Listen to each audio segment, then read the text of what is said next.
ನಮಸ್ಕಾರ, good morning. 3 big breaking ನ್ಯೂಸ್ಗೆ ಸ್ವಾಗತ. ನಾನು Prithviraj Haranahalli. Sadist warden torture, ಕತ್ತಲಲ್ಲಿ ವಿದ್ಯಾರ್ಥಿಗಳ ಬದುಕು, ವಿದ್ಯಾರ್ಥಿನಿಯರದ್ದು ಬರೀ ಗೋಳು, ಅವಾಚ್ಯ ಪದಗಳಿಂದ ನಿತ್ಯ ನಿಂದನೆ, ಹಾಸ್ಟೆಲ್ ಹುಡುಗಿಯರಿಗೆ ನಿತ್ಯ ನರಕ, ಎಂಎಲ್ಎ ಹೇಳಿದ್ದಕ್ಕೆ ರಿವೆಂಜ, ವಾರ್ಡನ್ ಟಾರ್ಚರ್.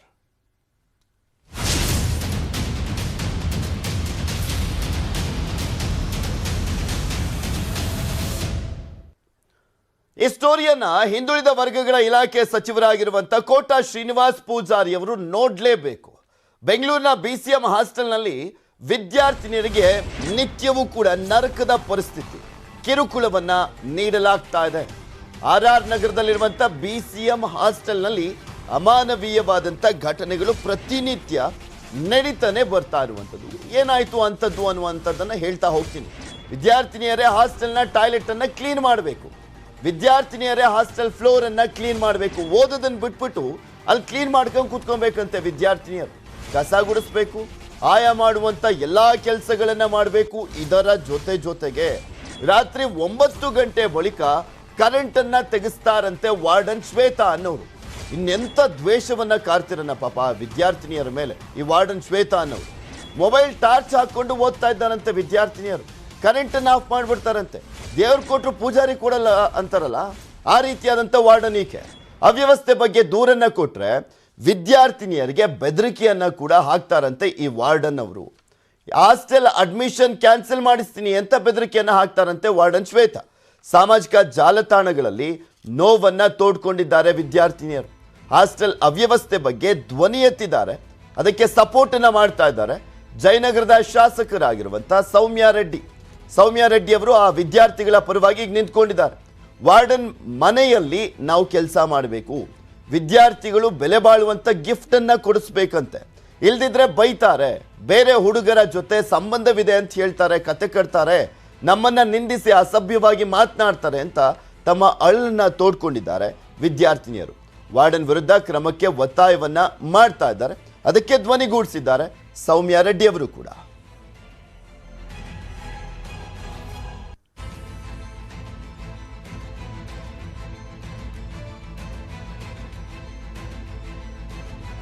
ನಿಮಗೆ ತೋರಿಸ್ತಾ ಇದೀವಿ, ಆ ದೃಶ್ಯಾವಳಿಗಳು ಕೂಡ ಸಿಕ್ಕಿದಾವೆ.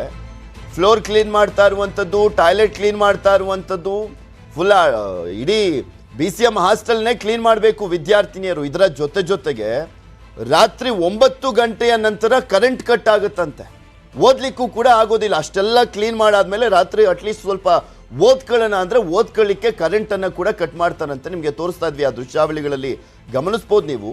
ಮೊಬೈಲ್ ಟಾರ್ಚ್ ಆನ್ ಮಾಡಿಕೊಂಡು ಅವ್ರು ಓದುವಂಥ ಪರಿಸ್ಥಿತಿ ನಿರ್ಮಾಣವಾಗಿದೆ ಅಂದರೆ ಇನ್ನೆಂಥ ದ್ವೇಷವನ್ನ ಕಾರ್ತಾ ಇದ್ದಾಳೆ ಅಲ್ಲಿರುವಂಥ ವಾರ್ಡನ್ ಅನ್ನುವಂಥದ್ದನ್ನು ಲೆಕ್ಕ ಹಾಕೊಳ್ಬೋದು.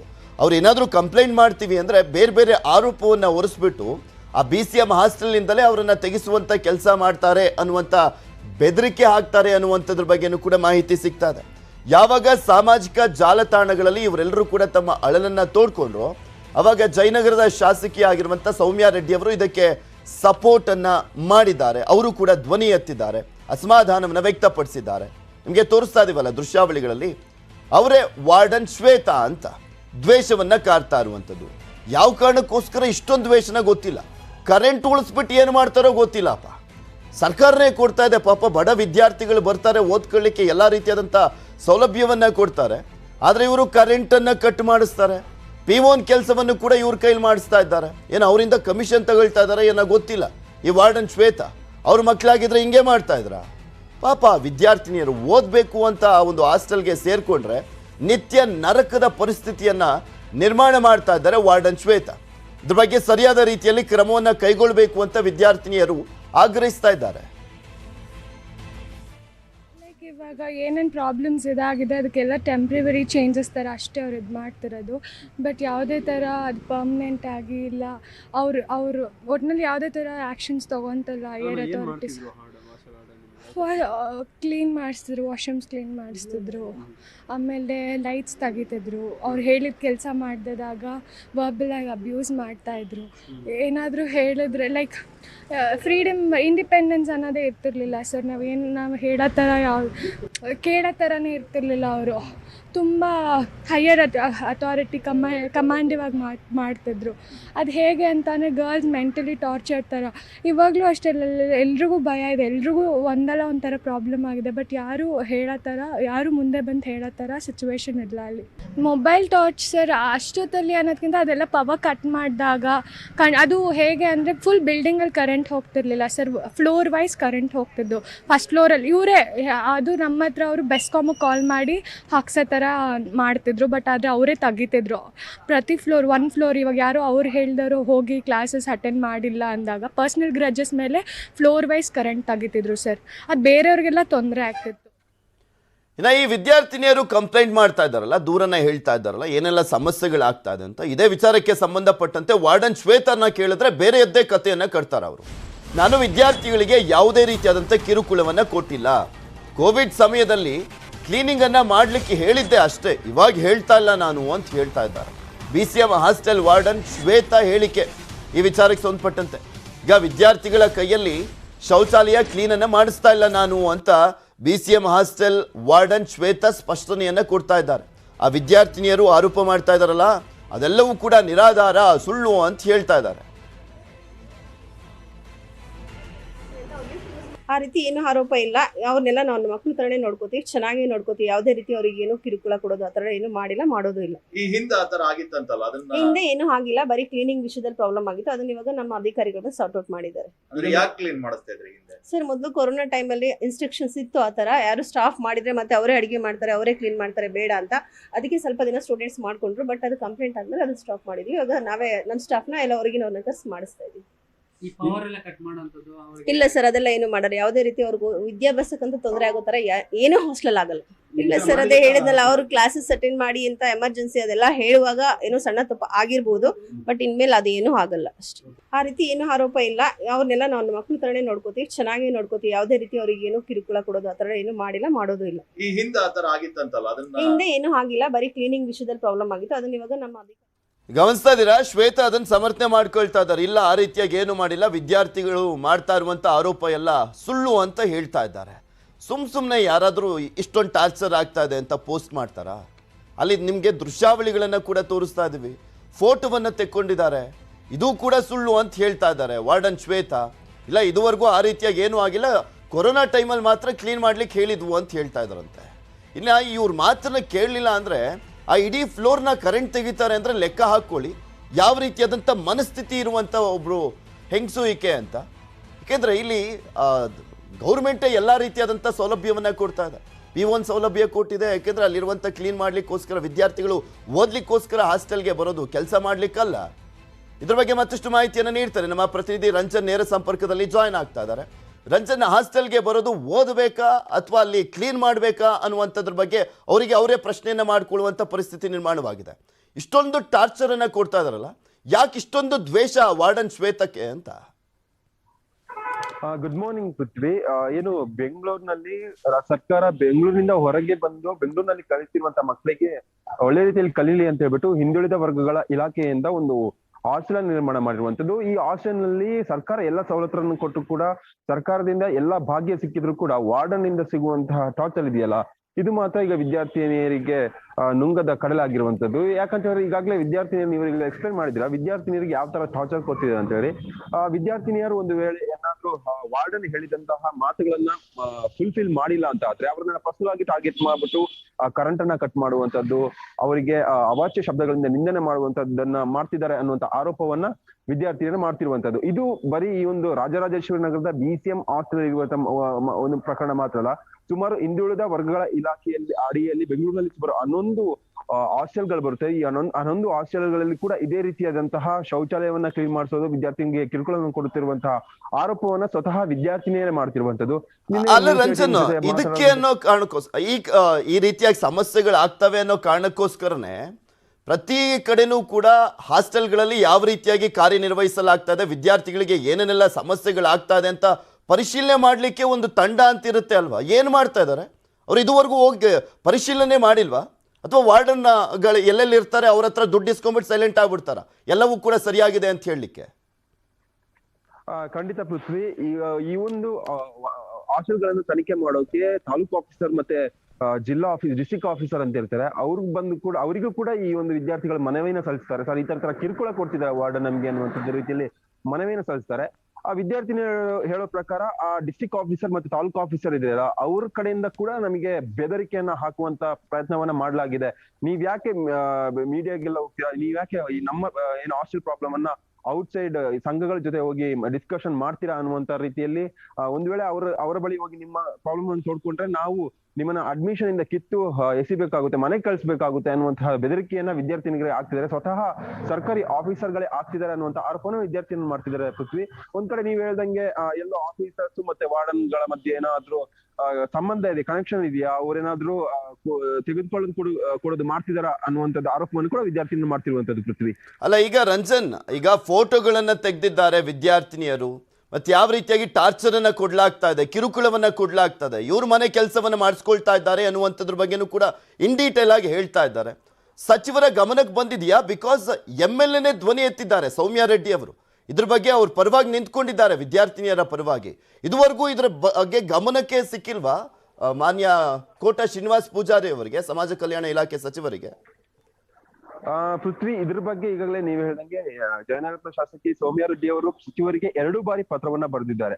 ಒಂದ್ಸಲ ಕ್ರಮ ಕೈಗೊಳ್ಳಿ ಅಂತ, ಮತ್ತೆ ಈವರೆಗೆ ಕೂಡ ಯಾವುದೇ ಅಧಿಕಾರಿಗಳು ನನ್ನ ಪತ್ರಕ್ಕೆ ಕ್ರಮ ಕೈಗೊಳ್ಳಿಲ್ಲ ಅಂತ ಹೇಳ್ಬಿಟ್ಟು 2 ಪತ್ರವನ್ನ ಬರೆದಿರುವಂತದ್ದು. ಇದು ಸಚಿವರ ಗಮನಕ್ಕೆ ಹೋಗಿದ್ರು ಕೂಡ ಒಂದು ಅಧಿಕಾರಿ ಏನು ಅವರ ಕೆಳಗಿನ ಹಂತದ ಅಧಿಕಾರಿಗಳಿದ್ದಾರೆ, ಅವರ ಗಮನಕ್ಕಂತೂ ಬಂದೇ ಇದೆ. ಯಾಕಂದ್ರೆ ಡಿಸ್ಟ್ರಿಕ್ಟ್ ಆಫೀಸರ್ ಸ್ವತಃ ಒಂದು ಹಾಸ್ಟೆಲ್ ಅನ್ನ ಭೇಟಿ ಮಾಡಿದಂತ ಸಂದರ್ಭದಲ್ಲಿ ಅವರಿಗೆ ವಾರ್ಡನ್ಗೆ ಹೇಳಿರ್ತಾರೆ. ಈಗ ಸುದ್ದಿ ಪ್ರಸಾರ ಆಗಿದೆ, ಅಟ್ಲೀಸ್ಟ್ ಈಗಲಾದ್ರೂ ಎಚ್ಚೆತ್ಕೊಳ್ತಾರ ಹಿಂದುಳಿದ ವರ್ಗಗಳ ಇಲಾಖೆ ಸಚಿವರಾಗಿರುವಂತಹ ಕೋಟ ಶ್ರೀನಿವಾಸ್ ಪೂಜಾರಿ ಅವರು ಎಚ್ಚೆತ್ಕೊಂಡು ಕ್ರಮವನ್ನ ಕೈಗೊಳ್ತಾರ ಅಂತ ಕಾದ್ ನೋಡೋಣ. ಸೊ ಇದೇ ವಿಚಾರಕ್ಕೆ ಸಂಬಂಧಪಟ್ಟಂತೆ ಸಂಪರ್ಕ ಮಾಡುವಂತ ಪ್ರಯತ್ನ ಪಟ್ವಿ ಕೋಟ ಶ್ರೀನಿವಾಸ್ ಪೂಜಾರಿ ಅವರಿಗೆ. ಆಕ್ಚುಲಿ ಕೋಟ ಶ್ರೀನಿವಾಸ್ ಪೂಜಾರಿ ಅವರು ಒನ್ ಆಫ್ ದಿ ಆಕ್ಟಿವ್ ಇರುವಂತ ಸಚಿವರ ಪೈಕಿ ಅವರು ಕೂಡ ಒಬ್ರು. ಸ್ಪಂದಿಸ್ತಾರೆ. ಆಕ್ಚುಲಿ ಅವ್ರ ಫೋನ್ ಸ್ವಿಚ್ ಆಫ್ ಆಗಿದೆ, ಮತ್ತೊಮ್ಮೆ ಸಂಪರ್ಕ ಮಾಡುವಂಥ ಪ್ರಯತ್ನ ಮಾಡ್ತೀವಿ. ಈ ಒಂದು ಅನ್ಯಾಯಕ್ಕೆ, ಕಿರುಕುಳಕ್ಕೆ ಅವರು ಕೂಡ ಒಂದು ಕ್ರಮವನ್ನು ಕೈಗೊಳ್ಳುವಂಥ ನಿಟ್ಟಿನಲ್ಲಿ ಅಲ್ಲಿ ಕ್ರಮ ಜರುಗಿಸ್ತಾರೆ, ಅಧಿಕಾರಿಗಳಿಗೆ ಹೇಳಿ ಅಂತ ಅಂದ್ಕೊಂಡಿದ್ದೀವಿ. ನೋಡೋಣ ಏನಾಗುತ್ತೆ ಅಂತ. ಕೋಲಾರವನ್ನೇ ಸೆಲೆಕ್ಟ್ ಮಾಡಿದ್ಯಾಕೆ ಸಿದ್ದು? ವರ್ಣಾ ಕ್ಷೇತ್ರ ಯಾಕೆ ಬೇಡ? ಒಂದೇ ಏಟಿಗೆ 2 ಹಕ್ಕಿ. ಅಪ್ಪನ ಆಯ್ಕೆ ಮಗ ಹೇಳಿದ್ದೇನು? ಸಿದ್ದು ವಿರೋಧಿಗಳು ಖುಷ್, ಸಿದ್ದು ಕುರುಕ್ಷೇತ್ರ.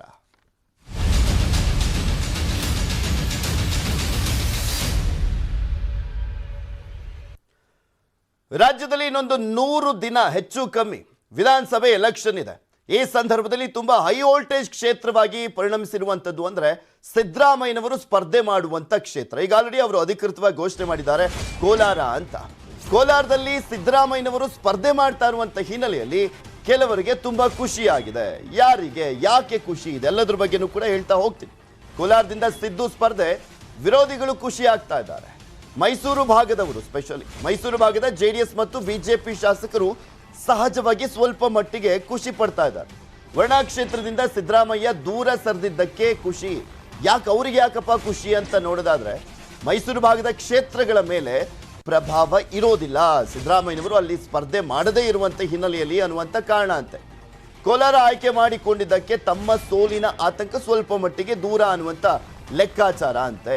ಸಿದ್ದರಾಮಯ್ಯ ವಿರುದ್ಧ ಹೇಳಿಕೆ ನೀಡದೆ ಸೈಲೆಂಟ್ ಆಗಿದ್ದಾರೆ ವಿರೋಧಿಗಳು. ಯಾಕೆಂದ್ರೆ ಅವ್ರು ಸ್ಪರ್ಧೆ ಮಾಡ್ತಿಲ್ಲ ಅಲ್ವಾ, ಸುಮ್ಮನೆ ಯಾಕೆ ಮಾತನಾಡೋದು ಸಿದ್ದರಾಮಯ್ಯನವ್ರ ಬಗ್ಗೆ ಅಂತ ಸೈಲೆಂಟ್ ಆಗಿದ್ದಾರಂತೆ.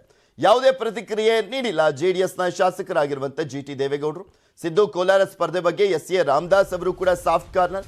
JDS BJP ನಾಯಕರಿಂದ ಇದೀಗ ಜಾಣ ನಡೆ. ಆದರೆ ಹಂಗೆ ನೋಡೋದಾದ್ರೆ ಲೆಕ್ಕಾಚಾರದ ಪ್ರಕಾರ ಸಿದ್ದರಾಮಯ್ಯನವರು ಸ್ವತಃ ಮುಖ್ಯಮಂತ್ರಿ ಆಗಿದ್ದಂಥ ಸಂದರ್ಭದಲ್ಲೇ ಚಾಮುಂಡೇಶ್ವರಿ ಕ್ಷೇತ್ರದಲ್ಲಿ ಹೀನಾಯವಾಗಿ ಸೋಲನ್ನ ಕಂಡಿದ್ರು. ಅದೆಷ್ಟರ ಮಟ್ಟಿಗೆ ಪ್ರಭಾವ ಬೀರಿದೆಯೋ ಏನೋ ಗೊತ್ತಿಲ್ಲ. ಮುಖ್ಯಮಂತ್ರಿ ಆದಂಥ ಸಂದರ್ಭದಲ್ಲೇ ಮೈಸೂರಿನಲ್ಲಿ ಅಷ್ಟು ದೊಡ್ಡ ಮಟ್ಟದಲ್ಲಿ ಕಾಂಗ್ರೆಸ್ ಮೇಲುಗೈಯನ್ನ ಸಾಧಿಸಿರಲಿಲ್ಲ. ಸಿದ್ದರಾಮಯ್ಯನವರು ಚಾಮುಂಡಿ ಕ್ಷೇತ್ರದಲ್ಲಿ ಸ್ಪರ್ಧೆ ಮಾಡಿದ್ದರೂ ಕೂಡ ಬಿಕಾಸ್ 11 ಕ್ಷೇತ್ರಗಳ ಪೈಕಿಯಲ್ಲಿ 4ರಲ್ಲಿ ಕಾಂಗ್ರೆಸ್ ಗೆದ್ದಿತ್ತು, 4ರಲ್ಲಿ JDS ಗೆದ್ದಿತ್ತು, 3 ಕ್ಷೇತ್ರಗಳಲ್ಲಿ BJP ಗೆದ್ದಿತ್ತು. ಯಾವ ರೀತಿಯಾದಂಥ ಲೆಕ್ಕಾಚಾರವನ್ನು ಹಾಕೊಳ್ತಾ ಇದ್ದಾರೋ ಗೊತ್ತಿಲ್ಲ. ಬಟ್ ಸಹಜವಾಗಿ ಮಾಸ್ ಲೀಡರ್ ಅಂತ ಬಂದಂಥ ಸಂದರ್ಭದಲ್ಲಿ ಒಂದು ಕಡೆ ನಿಂತ್ಕೊಂಡಾಗ ಅಕ್ಕಪಕ್ಕದ ಕ್ಷೇತ್ರದಲ್ಲಿ ಪ್ರಭಾವ ಇರುತ್ತೆ ಅನ್ನುವಂಥ ಕ್ಯಾಲ್ಕುಲೇಷನ್ ಅಂತೂ ಇದ್ದೇ ಇರುತ್ತೆ. ಈಗ ಕೋಲಾರದಲ್ಲಿ ಫಾರ್ ಎಕ್ಸಾಂಪಲ್ ನಾವು ಹೇಳೋದಾದ್ರೆ, ಕೋಲಾರದಲ್ಲೇ ಯಾಕೆ ನಿಂತ್ಕೊಬೇಕು ಅಂತ ಆ ಭಾಗದ ಶಾಸಕರುಗಳು ಎಲ್ಲ ಕೇಳ್ಕೊಂಡ್ರು ಅಂದ್ರೆ, ಸಿದ್ದರಾಮಯ್ಯನವರು ಕೋಲಾರದಲ್ಲಿ ನಿಂತಂಥ ಸಂದರ್ಭದಲ್ಲಿ ಸಹಜವಾಗಿ ಅಹಿಂದ ಮತಗಳು ನಮ್ಮ ಕ್ಷೇತ್ರಗಳಲ್ಲೂ ಕೂಡ ಸಿದ್ದರಾಮಯ್ಯನವರ ಹೆಸರಿಂದ ನಮಗೆ ವರದಾನ ಆಗುತ್ತೆ ಎನ್ನುವಂತ ಲೆಕ್ಕಾಚಾರವನ್ನ ಇಟ್ಕೊಂಡಿದ್ದಾರೆ ಕೋಲಾರ ಭಾಗದ ನಾಯಕರುಗಳು, ಕಾಂಗ್ರೆಸ್ ನಾಯಕರು. ಇದೆಲ್ಲದ್ರ ಬಗ್ಗೆ ಮತ್ತಷ್ಟು ಮಾಹಿತಿಯನ್ನು ನೀಡ್ತಾರೆ ನಮ್ಮ ಪೊಲಿಟಿಕಲ್ ಬ್ಯೂರೋ ಮುಖ್ಯಸ್ಥರಾಗಿರುವಂತಹ ಚಿದಾನ್ ಪಟೇಲ್ ನಮ್ಮ ಜೊತೆ ನೇರ ಸಂಪರ್ಕದಲ್ಲಿ ಜಾಯ್ನ್ ಆಗ್ತಾ ಇದ್ದಾರೆ. ಚಿದಾನ್ ಪಟೇಲ್, ಕೋಲಾರ ಭಾಗಕ್ಕೆ ಸಿದ್ದರಾಮಯ್ಯನವರು ಎಂಟ್ರಿ ಕೊಟ್ಟಂತ ಹಿನ್ನೆಲೆಯಲ್ಲಿ ಕೋಲಾರ ಭಾಗದಲ್ಲಿ ಬಿಜೆಪಿ ಜೆಡಿಎಸ್ ನಾಯಕರಿಗೆ ಟೆನ್ಷನ್. ಆದರೆ ಮೈಸೂರು ಭಾಗದಲ್ಲಿ ಸ್ಪರ್ಧೆ ಮಾಡದಿರುವಂತ ಹಿನ್ನೆಲೆಯಲ್ಲಿ ಜೆಡಿಎಸ್ ಮತ್ತೆ ಬಿಜೆಪಿ ನಾಯಕರು ಸ್ವಲ್ಪ ಮಟ್ಟಿಗೆ ಖುಷಿಯಾಗಿದ್ದಾರೆ ಅಂತ ಏನೇನೆಲ್ಲ ರೀಸನ್ಸ್ ಗಳನ್ನ ಹೇಳ್ಬೋದು ಇದರಲ್ಲಿ? ಖಂಡಿತವಾಗಿಯೂ ಪೃಥ್ವಿರಾಜ್, ಯಾಕಂತ ಹೇಳಿದ್ರೆ ಹಳೆ ಮೈಸೂರು ಭಾಗ ಅಂದ್ರೆ ಮೈಸೂರು, ಚಾಮರಾಜನಗರ, ಮಂಡ್ಯ ಈ ಸುತ್ತಮುತ್ತ ಭಾಗದಲ್ಲಿ ಒಬಿಸಿ ಮತಗಳನ್ನ ಸೆಳೆಯಲಿಕ್ಕೆ ಎಲ್ಲೊಂದ್ ಕಡೆ ಅನುಕೂಲ ಆಗ್ತದೆ. ಸಿದ್ದರಾಮಯ್ಯವರು ವರ್ಣ ಕ್ಷೇತ್ರದಿಂದ ಸ್ಪರ್ಧೆ ಮಾಡಿದ್ರೆ ಅಕ್ಕಪಕ್ಕ ಕ್ಷೇತ್ರಗಳಿರ್ಬೋದು, ಅದು ಚಾಮುಂಡೇಶ್ವರಿ, ಹುಣಸೂರು ಇರ್ಬೋದು, ಮೈಸೂರಿನ ಭಾಗದ ಕ್ಷೇತ್ರಗಳಲ್ಲಿ ಹೆಚ್ಚು ಇನ್ಫ್ಲೂಯೆನ್ಸ್ ಆಗೋದು. ಹಾಗಾಗಿ ಎಲ್ಲೊಂದ್ ಕಡೆ ಇದೇ ಕಾರಣಕ್ಕಾಗಿ ಮೈಸೂರು ಭಾಗದ ಜನಪ್ರತಿನಿಧಿ ಅಂದ್ರೆ ಅದು ಜೆಡಿಎಸ್ ಮತ್ತು ಬಿಜೆಪಿ ಜನಪ್ರತಿನಿಧಿಗಳಿಗೆ ಎಲ್ಲೊಂದ್ ಕಡೆ ನಿರಾಳ ಆಗಿರುವಂತದ್ದು. ಮತ್ತೊಂದು ಕಡೆ ಕೋಲಾರದ ಸ್ಪರ್ಧೆ ಹಿಂದೆ ಹಲವಾರು ಲೆಕ್ಕಾಚಾರಗಳು ಇರ್ತಕ್ಕಂಥದ್ದು. ಕೋಲಾರದಲ್ಲಿ ಸ್ಪರ್ಧೆ ಮಾಡೋದ್ರಿಂದ ಎಲ್ಲೊಂದ್ ಕಡೆ ವರ್ಣದಲ್ಲಿ ತಮ್ಮ ಪುತ್ರ ಈ ಯತೀಂದ್ರನ್ನು ನಿಲ್ಲಿಸಿದ್ರೆ, ಒಂದು ವೇಳೆ ಅತಂತ್ರ ವಿಧಾನಸಭೆ ಬಂದ್ರೆ, ಕಾಂಗ್ರೆಸ್ ನೇತೃತ್ವದಲ್ಲಿ ಯಾವ್ದಾದ್ರು ಸಮ್ಮಿಶ್ರ ಸರ್ಕಾರ ಆದ್ರೆ ತನ್ನ ಪುತ್ರ ಯತೀಂದ್ರನನ್ನ ಮಂತ್ರಿ ಮಾಡಬಹುದೆಂಬ ಲೆಕ್ಕಾಚಾರ. ಮತ್ತೊಂದು ಕಡೆ ಕಾಂಗ್ರೆಸ್ ಅಧಿಕಾರಕ್ಕೆ ಬಂದ್ರು ಕೂಡ ಆರಂಭದಲ್ಲಿ ಏನಾದ್ರು 50-50 ಅಧಿಕಾರ ಹಂಚಿಕೆ ಆಗಿ ಸಿದ್ದರಾಮಯ್ಯರು ಆರಂಭದಲ್ಲಿ ಮುಖ್ಯಮಂತ್ರಿ ಆಗದೆ ಇದ್ರೆ ಆ ಸಂದರ್ಭದಲ್ಲಿ ಕೂಡ ತನ್ನ ಪುತ್ರ ಯತೀಂದ್ರನ್ನ ಮಂತ್ರಿ ಮಾಡಬಹುದು. ಯಾಕಂತಂದ್ರೆ ವರ್ಣದಲ್ಲಿ ಯತೀಂದ್ರ ಅವರು ಗೆದ್ದಿರ್ತಾನೆ, ಮಂತ್ರಿ ಮಾಡ್ಲಿಕ್ಕೆ ಸಾಧ್ಯ. ಹಾಗಾಗಿ ಈ ಎಲ್ಲಾ ಲೆಕ್ಕಾಚಾರದಲ್ಲಿ ಪುತ್ರನ ಭವಿಷ್ಯದ ಕಾರಣಕ್ಕಾಗಿ ಮತ್ತು ಪುತ್ರನ ಒಂದು ವೇಳೆ ತಾನು ಅಧಿಕಾರ ಇಲ್ಲ ಅಂತ ಹೇಳಿದ್ರು ಕೂಡ, ಮುಖ್ಯಮಂತ್ರಿ ಆಗಿಲ್ಲ ಅಂದ್ರೂ ಕೂಡ, ಸಮ್ಮಿಶ್ರ ಸರ್ಕಾರ ಬಂದ್ರು ಕೂಡ ಪುತ್ರ ಯತೀಂದ್ರನನ್ನ ಮಂತ್ರಿ ಮಾಡಬಹುದೆಂಬ ಲೆಕ್ಕಾಚಾರದ ಕಾರಣಕ್ಕಾಗಿ ಅಂತಿಮವಾಗಿ ಕೋಲಾರದಲ್ಲಿ ಸ್ಪರ್ಧೆ ಮಾಡಲಿಕ್ಕೆ ಸಿದ್ದರಾಮಯ್ಯವರು ನಿರ್ಧಾರ ಮಾಡಿದ್ದಾರೆ ಅಂತ ಹೇಳಲಾಗ್ತಿದೆ. Prithvi. Okay, thank you Chidan Patel ನಿಮ್ಮೆಲ್ಲ ಮಾಹಿತಿಗಾಗಿ. Welcome back. ಸ್ಯಾಂಟ್ರೋ ರವಿ ಸಿಕ್ಕಿದ್ದಷ್ಟೇ, ಸಾಕ್ಷ್ಯಗಳು ಸಿಗ್ತಾನೆ ಇಲ್ವಾ? ಸಿಐಡಿ ಮಾಡಿದ ಪ್ಲಾನ್ ಏನು? ಎಲ್ಲಿವೆ ಆ ಎಲ್ಲ ಸಾಕ್ಷ್ಯಗಳು? ಅರೆಸ್ಟ್ಗೂ ಮುನ್ನ ಏನೆಲ್ಲ ಆಯ್ತು? ಸಿಡಿ ಇದೆಯಾ? ಮೊಬೈಲ್ ಸೀಕ್ರೆಟ್ ಏನು? ಸ್ಯಾಂಟ್ರೋ ಸಾಕ್ಷ್ಯ ಸೀಕ್ರೆಟ್.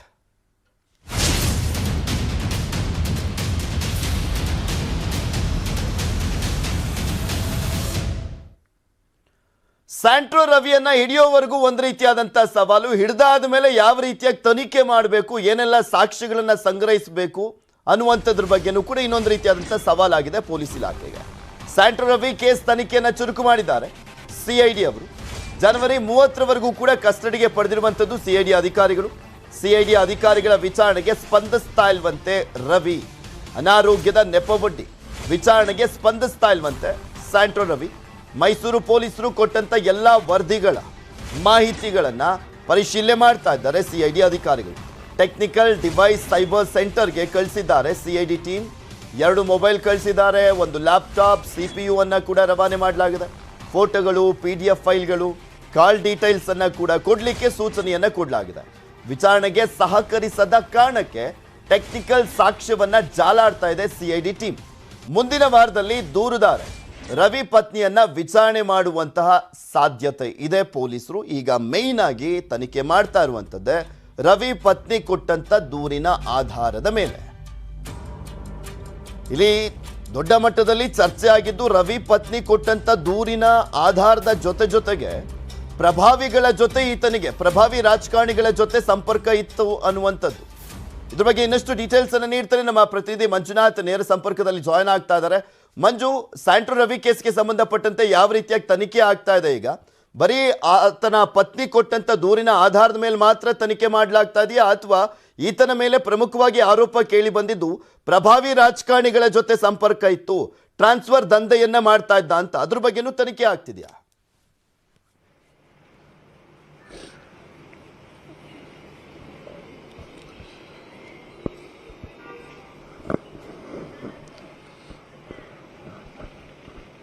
ಮಂಜುನಾಥ್, ಧ್ವನಿ ಕೇಳಿಸ್ತಾ ಇದ್ರೆ ಸ್ಯಾಂಟ್ರೋ ರವಿ ಕೇಸ್ಗೆ ಸಂಬಂಧಪಟ್ಟಂತೆ ಈಗ ಯಾವ ರೀತಿಯಾಗಿ ತನಿಖೆಯನ್ನ ಚುರುಕುಗೊಳಿಸಿದ್ದಾರೆ ಸಿಐಡಿ ಪೊಲೀಸರು?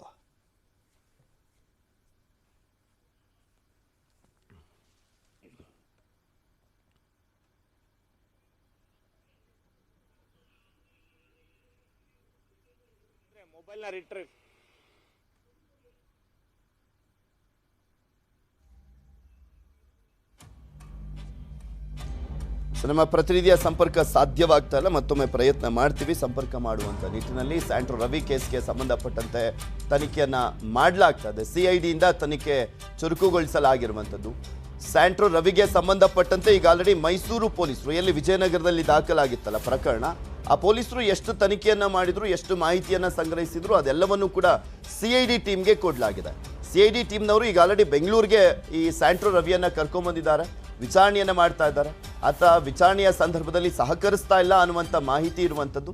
ಸೊ ಹೀಗಾಗಿ ಆತ ಸಹಕರಿಸದೇ ಇರುವಂಥ ಹಿನ್ನೆಲೆಯಲ್ಲಿ ಅದಕ್ಕೂ ಮುಂಚೆ ಯಾವ ರೀತಿಯಾಗಿ ತನಿಖೆ ಆಗಿದೆ, ಏನೆಲ್ಲ ಸಾಕ್ಷ್ಯಗಳು ಸಿಕ್ಕಿದ್ದಾವೆ, ಅದೆಲ್ಲದ್ರ ಬಗ್ಗೆನೂ ಕೂಡ ಮಾಹಿತಿಯನ್ನ ಕಲೆಕ್ಟ್ ಮಾಡಲಾಗ್ತದೆ. ನಾನು ಹೇಳ್ತಾ ಇದ್ನಲ್ಲ ಆವಾಗಲೇ, ಪ್ರಭಾವಿ ರಾಜಕಾರಣಿಗಳ ಜೊತೆ ಈತನ ಸಂಪರ್ಕ ಇದ್ದಿದ್ದಂಥದ್ದೇ ದೊಡ್ಡ ಮಟ್ಟದಲ್ಲಿ ಈ ಒಂದು ಪ್ರಕರಣ ಮುನ್ನೆಲೆಗೆ ಬರಲಿಕ್ಕೆ ಕಾರಣವಾಗಿದ್ದು, ಸದ್ದನ್ನ ಮಾಡಿ ಸುದ್ದಿ ಆಗಲಿಕ್ಕೆ ಕಾರಣವಾಗಿತ್ತು.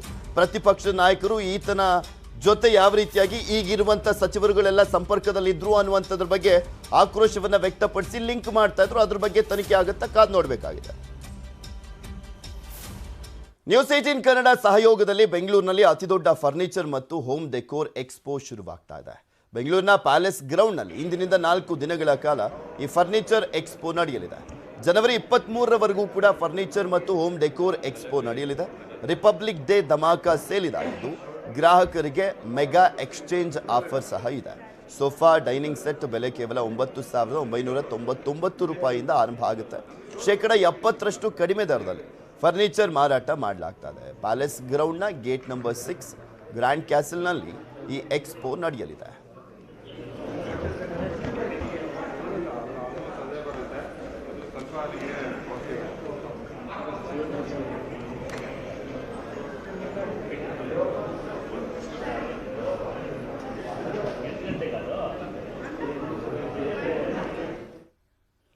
ಇವೆಷ್ಟು ಈ ಕ್ಷಣದವರೆಗಿನ ಸುದ್ದಿಗಳು. ನೋಡ್ತಾರೆ ನ್ಯೂಸ್ 18, ಜಾಲ ನಮ್ಮದು, ಬಲ ನಿಮ್ಮದು. 1, 2, 3 ಬಿಗ್ ಬ್ರೇಕಿಂಗ್.